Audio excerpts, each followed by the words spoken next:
The WWF Smackdown games were taking the jump to the next generation of video games, and WWF Smackdown, Just Bring It, was released on November 16th, 2001. But wait, let's have a look at what WWE were doing at the time in real life. By the end of March 2001, WCW had bitten the bullet and was sold to WWE, and the deal reported to be worth $4.3 million. Rewind to January 13th, 2001, and ECW had their final show, and ECW folded officially on April 4th, 2001, 3 days after the greatest WrestleMania of all time, WrestleMania X7. Anyway, with these two companies going out of business or being bought by WWE, WWE had become the biggest wrestling company in the world, and there were tons of wrestlers available as free agents. By the summer of 2001, the WWE had started what is known as the Invasion storyline. I'm not going to go into great detail about the storyline, so don't worry. With this storyline, it introduced the audience to a whole plethora of WCW and ECW alumni who had subsequently signed with WWE as part of the sale of WCW or picked up by WWE when ECW went out of business. The Invasion storyline came to an end at WWF Survivor Series on November 18th, 2001, when the WWF team defeated the Alliance team in a winner-take-all 5 versus 5 Survivor Series elimination match. Now with this, we can see that WWF Smackdown Just Bring It was released just 2 days before the end of the Invasion storyline. So, did all of those wrestlers who were associated with WCW and ECW appear in the game? I shall get to that later. For the third game in a row, the gameplay mechanics were the same. All the buttons were the same and the same combinations were used for this game. Again, no need to change anything if it isn't broken. I will admit it was getting a bit tiresome by the third game in the series. Also, finally, they've got rid of winning by KO. The biggest advancement with the controls is the introduction of secondary finishers. So, now you can perform not one, but 2 finishers on your opponent. Example. When you play as Stone Cold Steve Austin, if you fill up your SmackDown meter and hit L1 when able to, you'll hit the Stone Cold Stunner. If you do the same thing but hit L1 and a direction, you can hit a different Stone Cold Stunner. Awesome stuff. A massive change in the game is the entrances. In SmackDown 1 and 2 for the entrances, we see the wrestlers' Titantron entrance. The wrestlers come out, do their pose, and then it comes to an end. In Just Bring It, well, we get to see the entrance like we would on TV. If you're playing as The Undertaker, he comes out on his motorbike, rides down to the ring, circles it, gets off, does his pose, and gets ready to make you famous. I'll make you famous. Point is, they've made the wrestler entrance experience more authentic and real. A good innovation was the number of superstars you could have in a single match. In SmackDown 1 and 2, you could have up to 4 wrestlers on the screen at once. In WWF Smackdown Just Bring It, that increased to 8. That means more chaos and action to be had. Finally, a neat little thing you can do, fight in the crowd. Just simply whip your opponent towards the barricade where the crowd are, the crowd will move out of the way, reveal a weapon, and you can fight amongst them. That's cool. The graphics and the new character models are awesome though. This definitely showcased what the PS2 was all about. But they did change a couple of things that I'm not exactly keen on. Okay, yes, the graphics were improved, and you expect that when you made the jump from PS1 to PS2. But let's look at the hues of the colours. In WWF Smackdown 1 and 2, the game is super bright. Look at it. These colours are brighter than a freshly washed John Cena shirt. Compare this to WWF Smackdown Just Bring It, and the colours are just so drab. It looks darker. The colours don't pop at you and make you go, wow! It's the opposite. Up next on my list of gripes with this game is the pay-per-view arenas. Okay, Raw and Smackdown look cool and look like the arenas used at the time in real life. Then you look at the pay-per-view arena. This is more of a house show arena than a pay-per-view arena. Look at Smackdown 1 and 2. Okay, they weren't the proper arenas used in real life, but at least they look like pay-per-view arenas.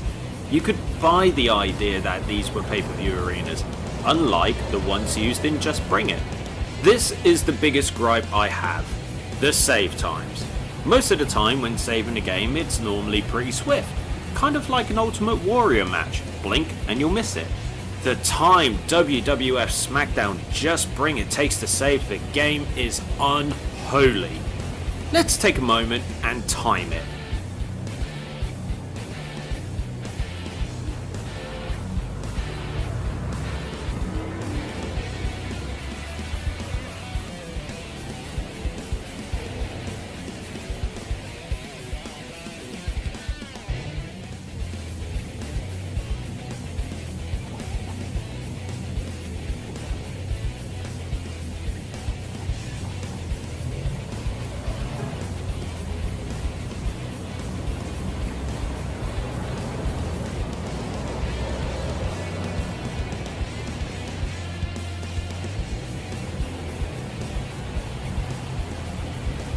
WWF Smackdown Just Bring It boasts the chance to play as 44 of your favourite WWF superstars.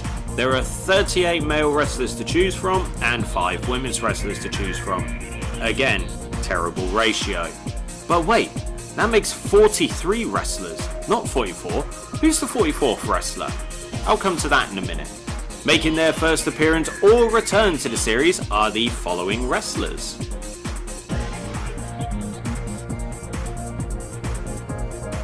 And here's the list of cut wrestlers who didn't make it from WWF Smackdown 2 Know Your Role to WWF Smackdown Just Bring It.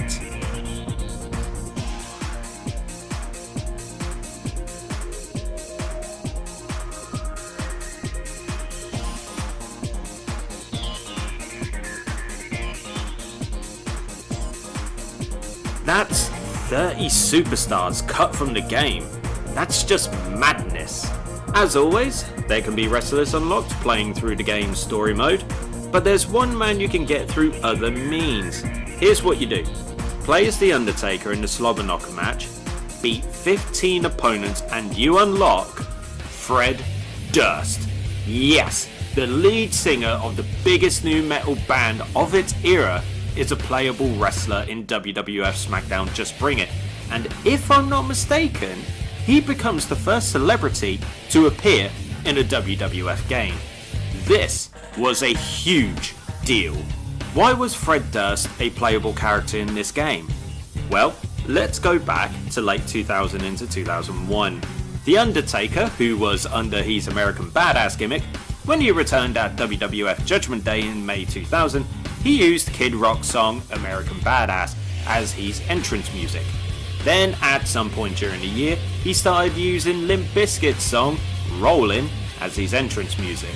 This became somewhat iconic for The Undertaker as he would ride his motorbike to the ring with this song blasting through the arena, and the fans just lost their And again, it is a huge deal for a wrestler to use a licensed track in WWE. I know wrestlers on the independent circuit and in ECW used popular songs as well, but for the WWF, this was huge.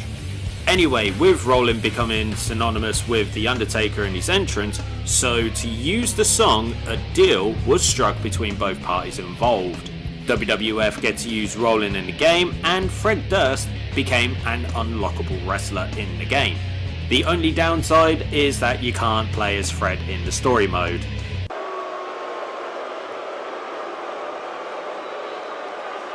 With the inclusion of our man, the one and only Fred Durst, that's the 44 playable superstars. But let's take a moment to remember that this game was released 2 days before WWF Survivor Series 2001 and the end of the Invasion storyline. Why wasn't any of the wrestlers who joined from WCW or ECW included in the game? Where is Booker T? Where is Rob Van Dam? Where is Diamond Dallas Page? Where's Tori Wilson and Stacy Keibler? Why weren't they included in the game? Even though some of the wrestlers who came from WCW and ECW had been appearing on WWE TV since June 2001, a good 5 months before the release of the game, and that contracts were picked up by WWE from the sale of WCW to WWE and the demise of ECW, surely there must have been enough time to implement them into the game. This wasn't the case though. Despite having an entire roster worth of wrestlers who came from both WCW and ECW, they weren't implemented into the game. This led to heavy criticism from fans and critics calling the roster outdated. Now that I've covered everything regarding the roster side of things, let's check out the championships available. The championships that came over with the sale of WCW, so the Cruiserweight, Tag Team, United States and WCW World Heavyweight Championship were not included in the game. But all the championships that were featured on WWE TV at the time, so the Light Heavyweight, Women's, Hardcore, European, Tag Team, Intercontinental and WWF Championship were included in the game. Of course, the Light Heavyweight is only available to Light Heavyweight wrestlers and the Women's is only available to the Women's wrestlers. Unlike Smackdown 1 and 2, which relied on a ranking or division system, this has been scrapped, and when playing the story modes, and I'll explain more later, you can challenge for any of the championships as any wrestler. So, want to make Perry Saturn WWF champion? Go for it. Create a Wrestler makes its return in this game, and you can do all the usual stuff you could do before. But here's the thing you can do. Even though the WCW and ECW wrestlers weren't included in the game, why not create them? A dedicated group of fans have gone ahead and posted online on Game FAQ how to create a whole bunch of wrestlers. So, do you want to create Booker T? You can do it here. The sad thing for me was the removal of Create a Pay-Per-View. This had been a fun feature in the previous games due to your ability to fantasy book your own WWE event, but was removed entirely in this game and wouldn't be seen for the rest of the Smackdown series. A sad time for fantasy bookers. Time to move on to the match types. Most of the matches from WWF Smackdown 2 makes its return in this game with new variations, but the casket match and hardcore time limit title was removed. Why? Well, the hardcore time limit title was removed due to the WWF Hardcore Championship only being available to win in story mode. The casket match? Well, probably not enough interest in the match type, I just don't know. Before I get to the new matches, I just want to show probably the best new variation in the game. Armageddon Hell in a Cell.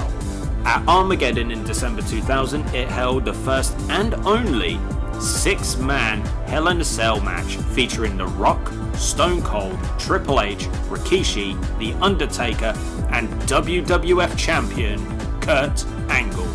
The match is wild and chaotic and saw Rikishi thrown off the top of the cell.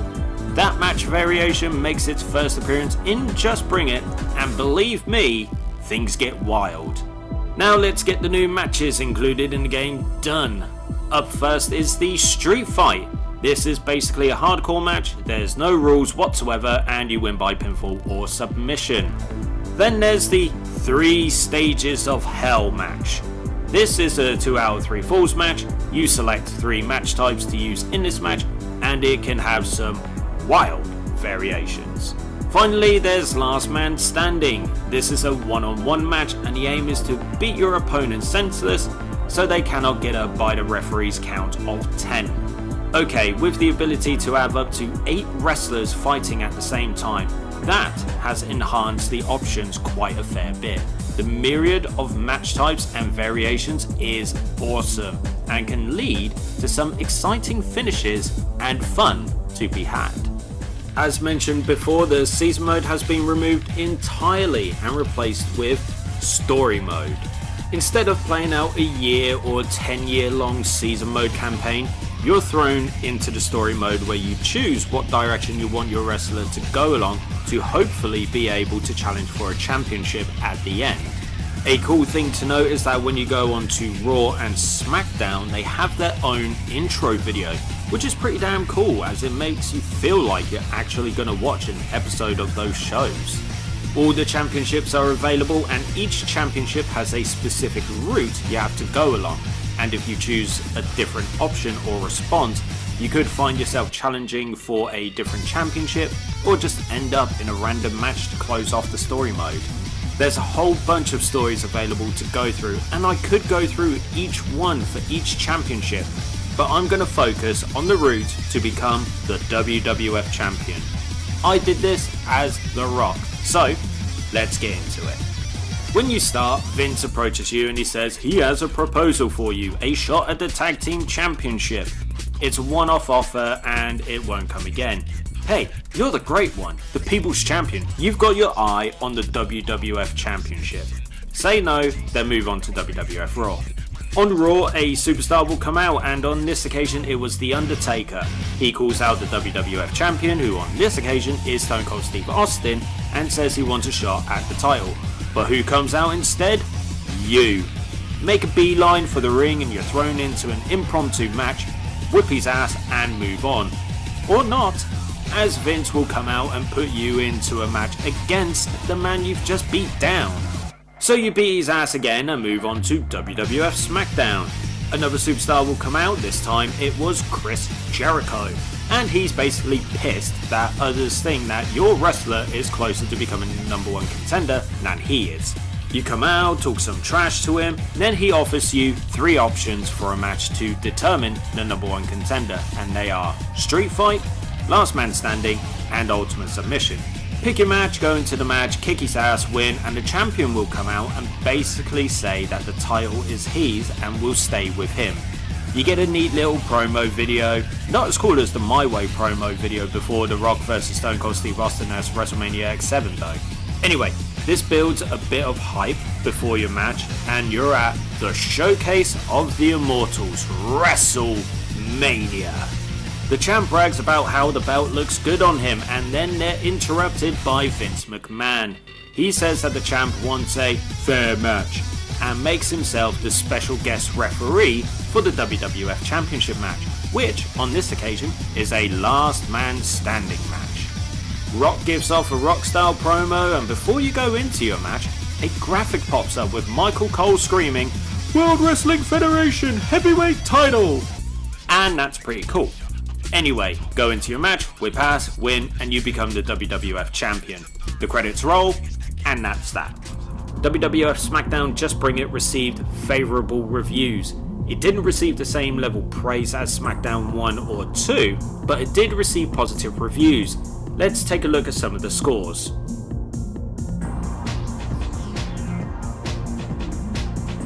I've already gone over some of the bad things about the game, like the colour hues, the bad PPV arenas, the exclusion of WCW and ECW wrestlers who were prominent during the Invasion storyline, and excruciating save times. There's something that everyone will always complain about or find hilarious when they're playing the game: the commentary. Let's have a look. We can't miss Smackdown tonight. There they go. Shut up. Anything is allowed in the 8-man Battle Royal match. Scoop slam! Hip throw! I'm sure everyone loves People's Champ! The fans are enjoying this. The contest continues! Angle slam! Angle slam! Wow, I mean, that's just awful.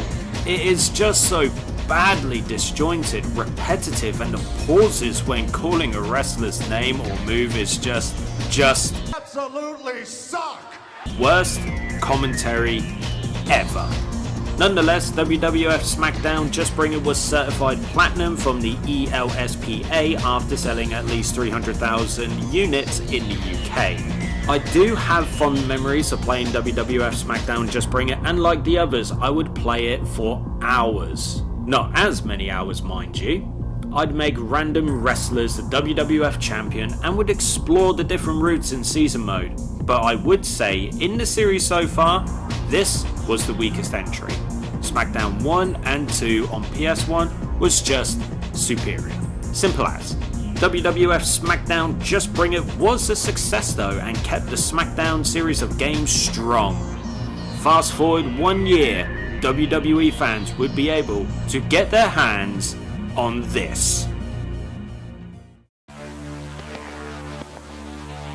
You think you can mess with Brock Lesnar? I don't think so. Go ahead and run. I will find you backstage, in the parking lot, wherever. Bring your alliances. Come with numbers. It makes no difference.